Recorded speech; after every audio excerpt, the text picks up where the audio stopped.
Guatemala, a country known for its rich history, vibrant culture, and most importantly, being the place I decided to visit for a school project. The journey begins on an airplane. Scientists refer to these as metal birds that defy God's will. After boarding the aircraft, I do what every traveler does. Immediately regret not downloading more movies for flight. Upon arrival in Flores, I immediately began my first scheduled activity, looking at paintings at walls like a sophisticated art person.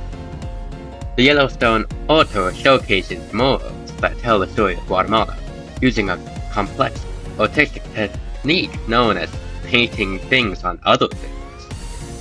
Each stroke of the brush represents emotions, history, and most importantly, someone's questionable decision to paint an entire building neon pink. I conclude the day with a delicately plated meal, an experience that completely ruined when I immediately take one bite and immediately forget what I ordered. Day 2.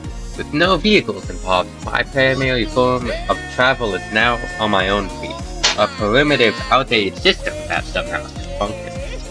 I travel the Macala Isle de Flores, a place where people walk, sit, and sometimes, if they're feeling adventurous, stand. Lunch consists of street food, a culinary tradition where vendors attempt to fit an entire meal onto a single stick. The result? A meal that is both delicious and an extreme sport. But by day 3, I achieved something humans have dreamed of for centuries, watching another person command a small boat with a rented motor. With nothing but the sky and the knowledge that I have no idea how to drive a boat, we bravely set off for the waters of Lake Titan. For several hours we roamed the open lake, becoming one with nature. Till I remember I forgot to bring snacks and begged the driver to turn back immediately. Dinner is at Los Amigos Restaurante, where I overeat and pretend like it's my plan all along. Next, I embark on a journey underground, for the Berkeley Regional Cave system.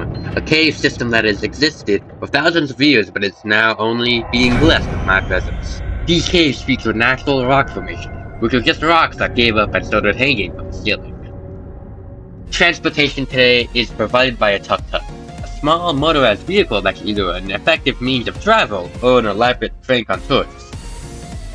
Dinner consists of stewed meat from Los Pinchos, because eating meat on a stick was good enough for ancient civilizations, it's good enough for me. Nothing screams cultural appreciation, like going to a mall in a foreign country.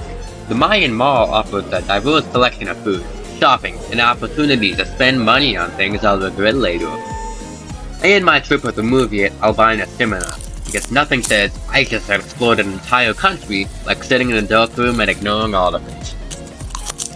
And so, my journey comes to an end. Guatemala has shown me its jungles, lakes, caves, and food, all while barely scratching the surface of my $5,000 budget. That's right. While some people would have blown their cash on overpriced souvenirs and luxury resorts, I did it all for just over $1,000. Was this a real trip? No. But did I experience it anyway, through the power of malicious research and my own imagination? Also no. I mainly just googled stuff and hoped for the best. Thanks for watching. If you liked this video, be sure to I don't know, and maybe actually visit Guatemala yourself, because unlike me, you can.